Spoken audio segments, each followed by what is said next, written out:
You have some narrative in your mind that is so negative that when you look in the mirror, you see somebody worth trashing. You see what's wrong. You pick apart your appearance. And I want to reverse that, because here's the deal about self-confidence. Self-confidence begins with you. You realize the word self is in there, right? I can't give you confidence. I can give you a little boost. I can give you tools. I can encourage you. But confidence is forged in fire. It's something that's within you. And here's the thing I want you to realize about confidence. You are a confident person. That's why you miss feeling that way. You can only miss what you know. You've just been blocked from the feeling of it. And wherever you are right now in your life, I'm telling you, confidence is in there. You just got to figure out how to tap into it. If you're holding on to something that does not serve you, you are making a terrible error. It's going to cause all kinds of problems. You may blame other people or other things. You may blame the situation. It's you are the cause of the problem. The man that told me to pick up this book and read it, Ray Stanford, he had a saying. He used to say to me, Bob, you're the only problem you'll ever have, and you're the only solution. I think it might have taken me 5 years to understand it. But I do understand it. And you know something? I am the only problem I'll ever have, and I am the only solution. Don't hold on to anything that is not serving you. Reject it. You know the beautiful part about having an inductive reasoning factor? That's the part that chooses thoughts. You can accept or reject. The beautiful part of your mind, you can accept or reject anything that comes into your world. Accept or reject it. It's a choice. Don't hold on to anything that is not serving you. If we play the victim role, then we are using our personal power to be helpless. If we decide to accept responsibility, then we don't waste time blaming somebody or something out there. Some people feel guilty for creating illness or poverty or problems. They choose to interpret responsibility as guilt. And some members of the media like to refer to it as New Age guilt. These people often feel guilty because they believe that they have failed in some way. However, they usually accept everything as a guilt trip in one way or another, because it's another way to make themselves wrong. And that is not what I'm talking about. If we can use our problems and illnesses as opportunities to think about how we can change our lives, we have power. Here's something I want you to keep in mind. Life is a fight for territory. And once you stop fighting for what you want, what you don't want will automatically take over. In the past, if you look at it, people have perceived themselves as victims of everything around them, victims of circumstances. And then we go, I'm sorry, life did not give me those wonderful things that other people have. And the simple reality is, no, if you have an issue, it's not the outside. This is what we've always, universe, give me something. We now know that our issues are internal. It's our own subconscious beliefs that we've been programmed with of disempowerment. Like when a child is growing up and getting its programs, so think of what things parents say. Oh, you don't deserve this. Who do you think you are? I mean, the parents didn't mean that for your whole life. They were trying to, goad you, needle you to make a change. So they would say these things. 95% of our life comes from those programs. So if you have disempowering beliefs about who you think you are, because you got them from other people, that's how you know who you are. These disempowering beliefs play 95% of the day in an average person's life. So I say, my wishes and desires, I want success, I want great relationships, I want all these wonderful things, I want health. I go, that's conscious mind, because conscious mind's creative. But as science reveals, only 5% of the day are we operating from our own personal wishes and desires. 95% of the day we operate from the programs that we got in the first 7 years.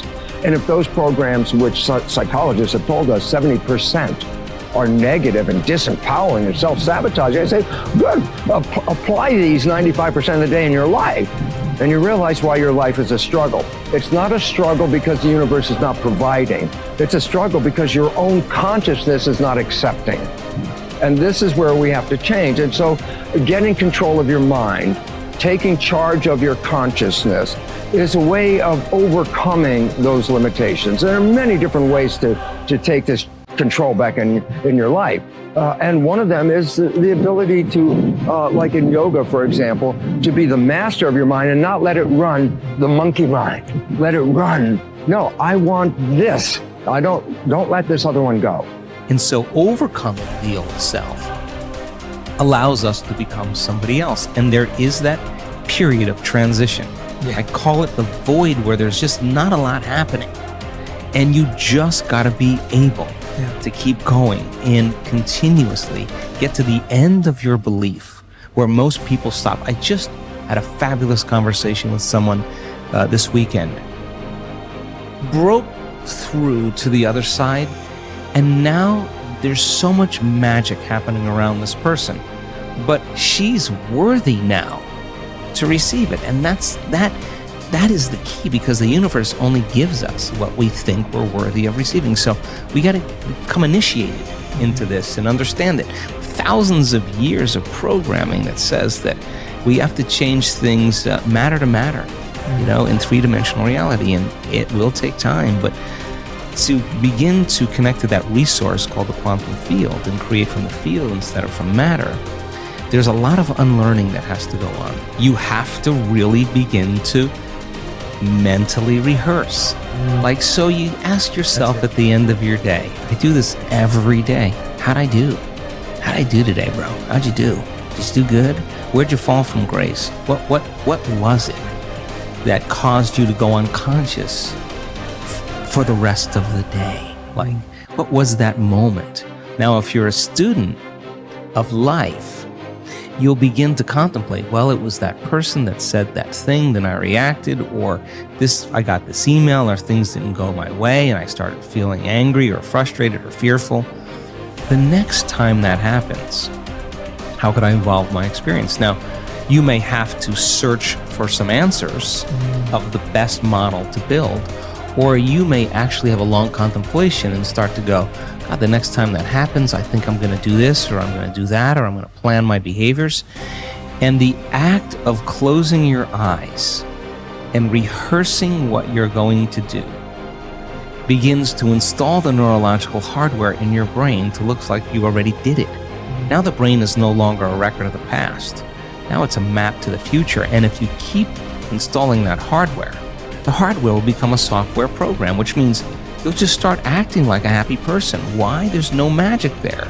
You installed the circuitry. So that's more important than the news. Right. It's more important than answering any email or any text. It's more important than talking about your past. If you want to enjoy self-confidence on the outside, you must practice complete integrity on the inside. The foundation of self-confidence is for you to live your life consistent with your innermost values and principles, while thinking and acting in harmony with your highest aspirations. Men and women with the most solid self-confidence are those who are absolutely clear about what it is they believe to be right and good and worthwhile, and who live their lives consistent with these values. Everything they do or say is an expression of their innermost convictions. Your whole world can fall down around you, but as long as you know that you are doing the right thing, you will have a deep inner sense of calm that will manifest itself in an attitude of confidence and self. In an attitude of confidence and self-assurance in any situation. You will have many ups and downs in life. But what is most important is that you remain true to yourself. Your true values are only expressed in your actions, in what you do. You can tell what you truly believe by observing what you do in any situation in which you have to make a choice, especially when you are under stress and pulled in two directions at once, with opposing demands or responsibilities. This is when your true values are revealed. The action that you take in any given situation will tell you which of your values is uppermost or whether you have any values at all. It is not what you say, hope, wish, or intend, but only what you do that counts. Your choices of the actions you take tell you unerringly who you really are. You can develop within yourself a superb set of values by acting as though you already had those values. You can develop integrity and courage and compassion and confidence by behaving as though you already had these qualities. The more you act the part, especially when you demonstrate these qualities under stress or when you feel like doing or saying something else, the more rapidly these qualities become a permanent part of your mental makeup. The more you practice good values, the more rapidly you become a truly superior person. The keys to developing the unshakable self-confidence that will make everything else possible for you are self-control, self-mastery, and self-discipline. Self-confidence can come directly by behaving in a self-confident manner, but more often it comes indirectly by doing and saying the things and practicing the behaviors that lead to self-confidence. The most important self-development behavior is living consistently with your highest values at every opportunity